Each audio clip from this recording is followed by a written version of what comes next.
Hello दोस्तों, स्वागत है एक बार पुनः आप सभी का अपने इस YouTube चैनल टॉपर गैलेक्सी में। दोस्तों इस वीडियो पे हम लोग बात करेंगे क्लास 12th इंग्लिश के अंतर्गत आपका जो सप्लीमेंट्री रीडर है, यानी कि आप लोग का जो सप्लीमेंट्री है जो कि आपका विस्तार में आता है। ठीक है, तो यहां पर हम लोग जो है इसमें देखने वाले हैं चैप्टर नंबर 1 से लेकर चैप्टर नंबर 3 तक। इससे जो भी आपके महत्वपूर्ण प्रश्न है उनके आंसर के साथ आज के इस वीडियो पे हम लोग कंप्लीट समझने वाले हैं और इनकी जो है आपको बिल्कुल हिंदी मीनिंग के साथ, यानी कि इनका जो है आपको बिल्कुल हिंदी के साथ अनुवाद सहित बिल्कुल समझाने वाला हूं। तो यहां पर आप लोग इस वीडियो को लास्ट तक देखिएगा। यहां पर जो आपका सप्लीमेंट्री है इसमें आपका चैप्टर नंबर 1 से चैप्टर नंबर 3, यानी कि जो चैप्टर नंबर 1 आपका क्या है, इसमें द थर्ड लेवल हो गया। सेकंड चैप्टर आपका है द टाइगर किंग एंड आपका थर्ड चैप्टर है journey to the end of the earth. तो यह तीनों चैप्टर से आज के इस वीडियो में आपको सभी महत्वपूर्ण प्रश्नों को बताने वाला हूं, वो भी उनके आंसर के साथ। तो इसलिए काफी ज्यादा इंपॉर्टेंट वीडियो है, आप लोग बिल्कुल अंत तक देखिएगा। देखिए दोस्तों, अगर आप लोग क्वेश्चन को समझ लीजिएगा, यानी क्वेश्चन आपसे क्या पूछ रहा है तो आप लोग उसका आंसर बहुत ही सिंपल तरीके से दे सकते हैं। तो इसलिए आप लोग को ज्यादा से ज्यादा कोशिश करनी है कि आपको क्वेश्चन का जो है आंसर देने से पहले क्वेश्चन समझ में आना चाहिए। जैसे आपका क्वेश्चन इसमें कह रहा है कि what was the third level. ठीक है, तीसरा स्तर क्या था। ठीक है, क्वेश्चन क्या कर रहा है कि what was the third level, यानी कि तीसरा स्तर क्या था। इसके बाद कह रहा है कि वेयर वाज इज सिचुएटेड, यानी यह कहां स्थित था। ठीक है, तो क्वेश्चन कह रहा है कि तीसरा स्तर जो है वह कहां था और कहां पर स्थित था। तो ये आपका क्वेश्चन है। अब देखिए इसका आंसर आपको कैसे देना है, मैं आपको बिल्कुल समझाता हूं। क्वेश्चन का आंसर है आपका कि the third level refer to the subway, ठीक है, of the Grand Central Station in New York. ठीक है, मतलब जो तीसरा स्तर था वह कहां पर था, तो यह आपका न्यूयॉर्क के ग्रैंड सेंट्रल स्टेशन के सबवे को संदर्भित करता था, यानी कि वहां पर था। ठीक है, इसके बाद है यहां पर मतलब न्यूयॉर्क क्या है, एक प्रकार से क्या है, शहर है, अमेरिका में है। ठीक है, तो ये आपका हो गया। इसके बाद यहां पर न्यूयॉर्क मतलब सिटी है, शहर है। इसके बाद है थो दिस, ठीक है, इसके बाद है यहां पर the third level was not present there physically. ठीक है, इसके बाद है but Charlie claimed it to be present there the third level was at Grand Central Station in New York. मतलब दोस्तों यहां पर एक बार फिर से इसको समझिएगा शुरुआत से कि तीसरा स्तर जो थर्ड लेवल था, तीसरा स्तर क्या है, रिफर मतलब कि क्या करता, संदर्भित करता है।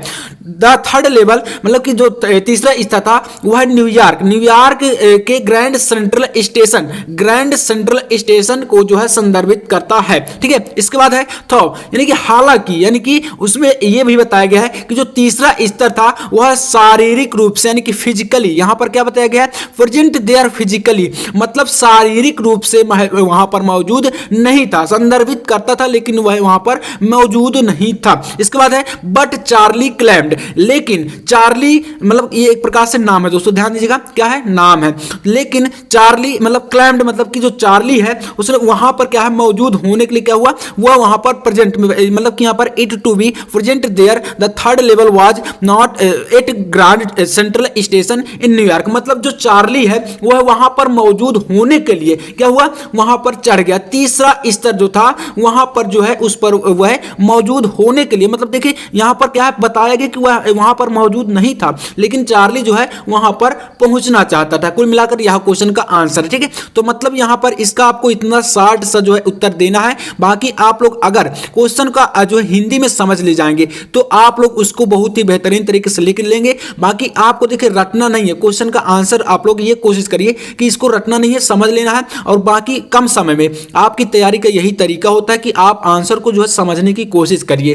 तो चलिए ये फर्स्ट क्वेश्चन है, आप लोग इसका स्क्रीनशॉट भी ले सकते हैं, बाकी आपको तैयार तो करना ही है। इसके बाद दूसरा क्वेश्चन क्या कर रहा है तो इसको समझिए। क्वेश्चन कह रहा है कि हाउ डिड चार्ली, ठीक है, how did Charlie enter the third level, मतलब जो चार्ली था वह तीसरे स्तर में प्रवेश कैसे किया। ठीक है, तीसरे स्तर पर कैसे प्रवेश, यानी इंटर यानी कैसे प्रवेश किया। तो चलिए इसका हम लोग आंसर देखते हैं। आंसर क्या है आपका, समझिएगा। कह रहा है कि Charlie had been late at his office, मतलब जो चार्ली था वह क्या है, अपनी कार्यालय, ऑफिस की बात करिए ना, तो कार्यालय में क्या हो गया, उसको देर हो गई। मतलब जो चार्ली है उनको क्या है, देर हो गई। लेट एट हिज ऑफिस, उनके ऑफिस यानी उनके कार्यालय में क्या हो गया, चार्ली को लेट हो गई। इसके बाद कह रहा है कि he desired to reach a home early, मतलब उसको यह भी था कि मुझे जल्द ही घर पहुंचना है और उसको ऑफिस में लेट भी हो गया था। तो यहां पर उसने देखिए क्या किया, so he went to Grand Central to catch the suburban, ठीक है, सब अर्बन, ठीक है, यहां पर क्या है सब अर्बन, ये क्या होता है एक प्रकार से उपनगरीय, अर्बन आप सभी जानते हैं, तो यहां पर इसमें जुड़ा है सब अर्बन, मतलब यहां पर उपनगरीय यहां पर बोला गया उपनगरीय यानी कि सब urban train, he was lost in corridor, he thought it was a second level, ठीक है, इसके बाद है but he had reach the third level, मतलब इसका आंसर क्या है दोस्तों, हिंदी में थोड़ा समझिए,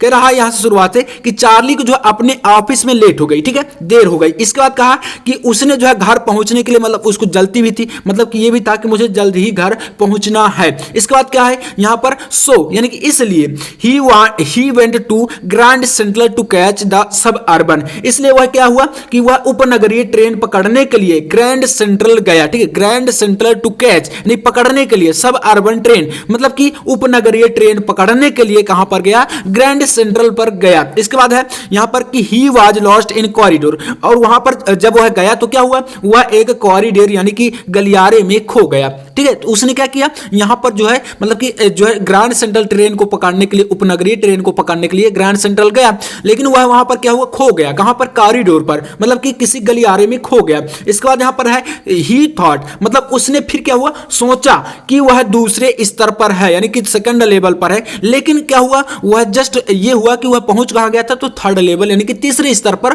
पहुंच गया था, तो मतलब यहां पर आप समझ गए कि उसको जो ऑफिस में लेट हो गया था और उसकी इच्छा थी कि वह घर जल्दी ही पहुंचे, तुरंत पहुंचना था, so he went to the Grand Central, मतलब कि वह जो सब अर्बन यानी कि उपनगरीय ट्रेन को पकड़ने के लिए ग्रैंड सेंट्रल गया, और उसके बाद हुआ क्या, वह किसी गलियारे में खो गया, और उसके बाद यहां पर है कि उसने सोचा कि वह सेकंड लेवल पर है, लेकिन वह पहुंच चुका था कहां पर, थर्ड लेवल पर यानी कि तीसरे स्तर पर पहुंच गया था। तो यह दोस्तों आपका इसका आंसर है, जो कि काफी सिंपल तरीके से मैंने लिखा, तो उम्मीद है आप लोग इसको समझ भी गए होंगे। अब देखिए तीसरा क्वेश्चन क्या कह रहा है, तो क्वेश्चन नंबर 3 है आपका, कह रहा है कि व्हाट वाज द एस्ट्रोलॉगर प्रेडिक्शन, मतलब यहां पर क्वेश्चन कह रहा है कि ज्योतिषी की भविष्यवाणी क्या थी, तो ये जो क्वेश्चन है आपका दोस्तों ये कहां से है, तो यह क्वेश्चन आपका है द टाइगर किंग से यानी कि सेकंड चैप्टर से है, ठीक है, तो यहां पर जो मतलब ज्योतिषी, यहां पे एस्ट्रोलॉगर शब्द मतलब ज्योतिषी के बारे में बताया गया, तो ज्योतिषी ने जो है क्या प्रेडिक्शन मतलब कि क्या भविष्यवाणी की थी, ठीक है, तो यहां पर आपका चलिए इसका आंसर देखते हैं। यहां पर आंसर है आपका कि the astrologer predicted that the newly born prince will grow up to become the hero of heroes, ठीक है, फिर है आपका brave of the bravest and great warrior, he also predicted that he baby was born in the hours of the wolf and the tiger were, यहां पर फिर इसके बाद एनिमीज, ठीक है, therefore he would die because of the tiger, यानी कि दोस्तों इसका आप लोग आंसर थोड़ा सा देखिएगा कैसे इसको आपको करना है। यहां पर इसका आंसर मैं हिंदी से आपको बताता हूं, समझिएगा, कहा जो ज्योतिषी है उन्होंने क्या भविष्यवाणी की थी, जो न्यू बॉर्न चाइल्ड था, मतलब कि जो नवजात शिशु था, जो मतलब कि जिसका जन्म हुआ था, तो उसके बारे में क्या बोला था, तो उन्होंने बोला था कि newly born prince will grow, जब यह जो राजकुमार है यह जब बड़ा होगा, यानी ग्रो, ठीक है, ग्रो का मतलब यहां पर बड़ा होना, up to become the hero of heroes, मतलब वह सबसे जब बड़ा होगा तो बड़ा होकर वह बहादुर बनेगा, ठीक है, यानी कि यहां पर हीरो का मतलब यही है यहां पर कि मतलब कि वह महान बनेगा, और इसके अलावा जो ब्रेव का शब्द है, ब्रेव शब्द है, यह कहा रहा है कि यहां पर वह बहादुर बनेगा, यानी कि बड़े होकर सबसे बहादुर और महान। यहां पर जो वॉरियर शब्द आया है इसका मतलब क्या होता है, तो यहां पर होता है योद्धा, मतलब देखिए जो नया बॉर्न यानी कि न्यू बॉर्न चाइल्ड है या प्रिंस है यानी कि जो नवजात राजकुमार है, वह बड़ा होकर क्या बनेगा, वह पहले मतलब कि एक प्रकार से महान योद्धा और बहादुर, मतलब कि वो एक प्रकार से बड़ा ही बनेगा, इस प्रकार से जो है ज्योतिषी ने मतलब भविष्यवाणी की थी, ठीक है। इसके बाद यहां पर है, यहां पर देखिए मतलब कि एक प्रकार से जो है नायक भी बनेगा, यहां पर हीरो को आप बोल सकते हैं नायक, आप सभी जानते हैं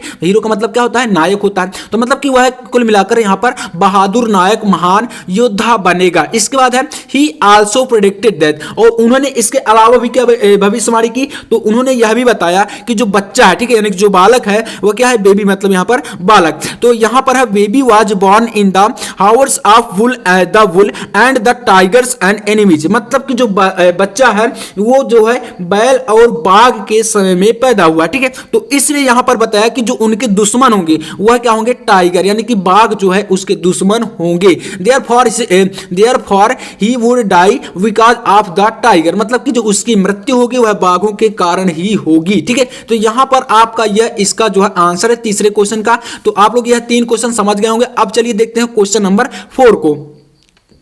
तो क्वेश्चन नंबर 4 कह रहा है कि what did the astrologer tell about the death of the tiger king. यानी कि क्वेश्चन का आंसर आपको देने से पहले क्वेश्चन को समझना है। तो क्वेश्चन क्या पूछा आपसे कि ज्योतिषी ने जो है मतलब जो एस्ट्रोलॉगर था, ठीक है, एस्ट्रोलॉगर मतलब ज्योतिषी, तो ज्योतिषी ने जो है बाघ की मतलब बाघ जो राजा था टाइगर किंग यानी कि बाघ राजा जो था उसकी मृत्यु के बारे में जो है क्या बताया। मतलब कि यहां पर यही है कि जो एस्ट्रोलॉगर था उसने जो टाइगर किंग की बात करी यानी कि बाघ राजा की मृत्यु के बारे में अबाउट यानी कि उनकी मृत्यु के बारे में क्या बताया था। तो चलिए इसका हम लोग आंसर देखते हैं, ठीक है। तो यहां पर समझिएगा थोड़ा सा, बताया कि द चीफ एस्ट्रोलॉगर इनके जो मुख्य ज्योतिषी थे, ठीक है, उन्होंने क्या बताया, had told the king that his death, मतलब कि राजा को यह बताया कि उसकी जो मृत्यु होगी, ठीक है, यानी कि death would come from A tiger, किसकी वजह से होगी, तो एक बाघ से होगी, यह बताया। इसके बाद he also predicted that the king would kill 99 tigers but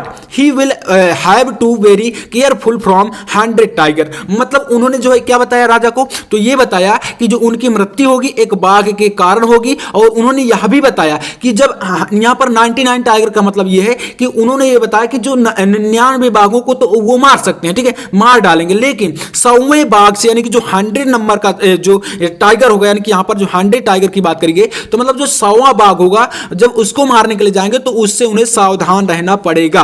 तो यहां पर यही बताया है ज्योतिषी ने, मतलब कि जो बाघ राजा थे उनकी जो मृत्यु के बारे में यही भविष्यवाणी करी है। तो ये क्वेश्चन भी आप लोग समझ गए होंगे। तो चलिए देखते हैं 5वां क्वेश्चन। तो क्वेश्चन नंबर 5 क्या कह रहा है कि how did the author reach Antarctica. मतलब दोस्तों यहां पर क्वेश्चन कह रहा है कि जो लेखक है वह अंटार्कटिका कैसे पहुंचा। यह क्वेश्चन आपका यहां से जो है ये तीसरे चैप्टर से, यानी कि जो आपका तीसरा चैप्टर है journey to the end of the earth, ठीक है, तो तीसरे चैप्टर से यह क्वेश्चन है आपका।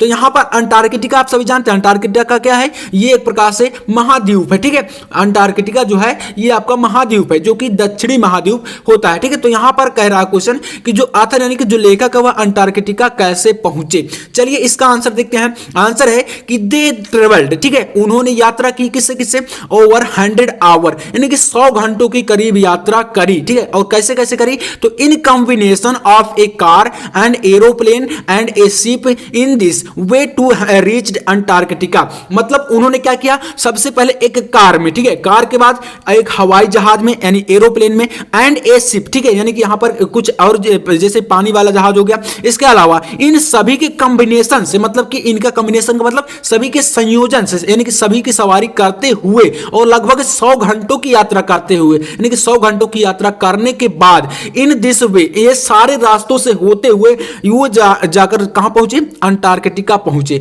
तो मतलब आप समझ गए कि लेखक अंटार्कटिका कैसे पहुंचे थे। तो 100 घंटों की करीब यात्रा करी जिसमें क्या क्या थी, आपका कार हो गया, एरोप्लेन हो गया, शिप हो गया, यानी कि जहाज हो गया, हवाई जहाज हो गया, इन सभी के कॉम्बिनेशन से यात्रा करते करते 100 घंटों के बाद वह अंटार्कटिका पहुंचे। तो आप लोग समझ गए, इसका भी आंसर काफी आसान है। अब देखते हैं यहां पर क्वेश्चन नंबर 6 को। तो 6वां क्वेश्चन क्या कर रहा है इसको देखिए। क्वेश्चन नंबर 6 से कह रहा है कि what was the student of ice, sorry student on ice और प्रोग्राम है यहां पर। मतलब दोस्तों क्वेश्चन ये कह रहा है कि स्टूडेंट ऑन आइस, ठीक है, स्टूडेंट पर जो बर्फ यानी कि जो प्रोग्राम रखा गया था वह क्यों था, यानी कि क्या था।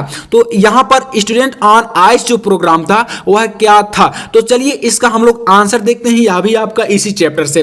तो क्वेश्चन यहां पर कह रहा है कि द प्रोग्राम, सॉरी आंसर है आपका इसका कि the programme was Student on Ice, यानी कि जो स्टूडेंट ऑन आइस प्रोग्राम था, कार्यक्रम था, इसका जो मतलब था वो मतलब इसका जो मेन मोटिव था, मतलब यहां पर इसका जो मुख्य उद्देश्य था वह क्या था, तो with the motive to give high school student in educational opportunity to do the study of Antarctica. मतलब दोस्तों यहां पर जो स्टूडेंट ऑन आइस प्रोग्राम था इसका मेन मकसद क्या था, तो इसका मेन मकसद था जो हाई स्कूल के स्टूडेंट थे, हाई स्कूल स्टूडेंट जो थे उनको जो एजुकेशनल अपॉर्चुनिटी मतलब जो शैक्षणिक अवसर की बात करें तो उनको शैक्षणिक अवसर प्रदान करना ही इस प्रोग्राम का मेन मकसद था। यानी कि जो स्टूडेंट ऑन आइस प्रोग्राम था उसका मेन मकसद क्या था, तो जो हाई स्कूल के स्टूडेंट थे उनको जो है शैक्षणिक अपॉर्चुनिटी प्रदान करना था ताकि वो जो अंटार्कटिका है महाद्वीप है इसके बारे में वो जान सके। तो आई होप आप लोग इसका भी आंसर समझ गए होंगे कि यानी कि जो स्टूडेंट ऑन आइस प्रोग्राम था इसका क्या मकसद था।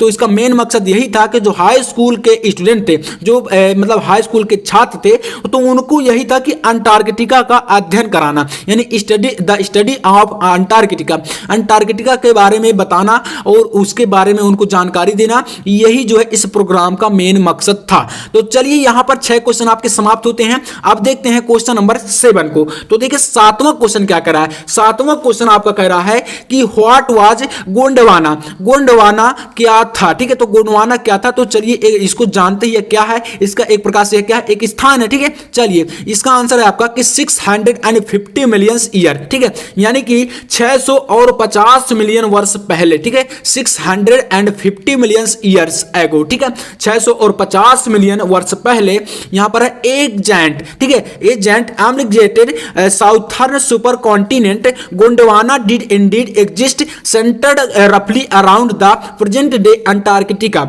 मतलब इसका थोड़ा सा मैं आपको हिंदी बताता हूं तो आप लोग बहुत ही बेहतरीन तरीके से समझ जाएंगे। तो यहां पर है आपका शुरुआत से कि 650 मिलियन वर्ष पहले एक यहां पर क्या बताया गया है कि एक विशाल समामेलित, ठीक है, इसका एमिग्रेटेड का मतलब यहां पर है कि इसका समामेलित मतलब कि किसी को एकीकृत करना, किसी को समामेलित का मतलब आप समझ रहे हैं, किसी को एकीकृत करना या मतलब कि एक में सम्मिलित करना। ठीक है, तो यही होता है समामेलित। तो यहां पर साउथर्न कॉन्टिनेंट का मतलब यहां पर है कि दक्षिणी जो आपका कॉन्टिनेंट है जिसे गोंडवाना यहां पर बताया गया है। ठीक है, तो यहां पर उन सभी की जो है आवश्यकता थी वास्तव में इंडीड एग्जिस्ट, यानी वास्तव में जो वर्तमान अंटार्कटिका है उसी के जो आसपास का यह क्षेत्र है वही है गोंडवाना। तो आप लोग इसको भी समझ गए, मतलब कि यहां पर यही एक बार फिर समझ लीजिए कि जो 650 मिलियन वर्ष पहले एक जो है विशाल समामेलित साउथर्न कॉन्टिनेंट, यानी साउथर्न सुपर कॉन्टिनेंट का मतलब यही है कि जो दक्षिणी सुपर कॉन्टिनेंट था उसमें यही बताया गया कि जो गोंडवाना है वास्तव में यह अंटार्कटिका के आसपास का मौजूद क्षेत्र था। तो मतलब दोस्तों यहां पर आप लोग इसका समझ गए होंगे कि इसका मेन मतलब क्या है कि गोंडवाना क्या था या कहां पर स्थित था। तो ये 7 क्वेश्चन आपको दोस्तों ये 3 चैप्टर से, यानी कि आपको जो सप्लीमेंट्री है इससे 3 चैप्टर से यह 7 क्वेश्चन आपको बिल्कुल तैयार कर लेना है, काफी ज्यादा इंपॉर्टेंट है। तो बाकी अगले चैप्टर को वीडियो आपको नेक्स्ट मिलने वाली है, तो इसलिए चैनल को भी सब्सक्राइब कर लीजिएगा ताकि जब भी वीडियो आए तो उसका आपको नोटिफिकेशन मिलता रहे। बाकी अगर आपको इसका पीडीएफ चाहिए तो आप हमारे टेलीग्राम चैनल पर जाइए, टेलीग्राम चैनल का लिंक आपको इस वीडियो के डिस्क्रिप्शन में मिलेगा, तो वहां से आप प्राप्त कर सकते हैं। तो चलिए उम्मीद करूंगा कि यह वीडियो आपको पसंद आया है। वीडियो अच्छा लगा तो लाइक कर देना और चैनल पर ना तो सब्सक्राइब भी कर लेना। मैं मिलता हूं आपसे नेक्स्ट वीडियो में, तब तक के लिए जय हिंद, वंदे मातरम।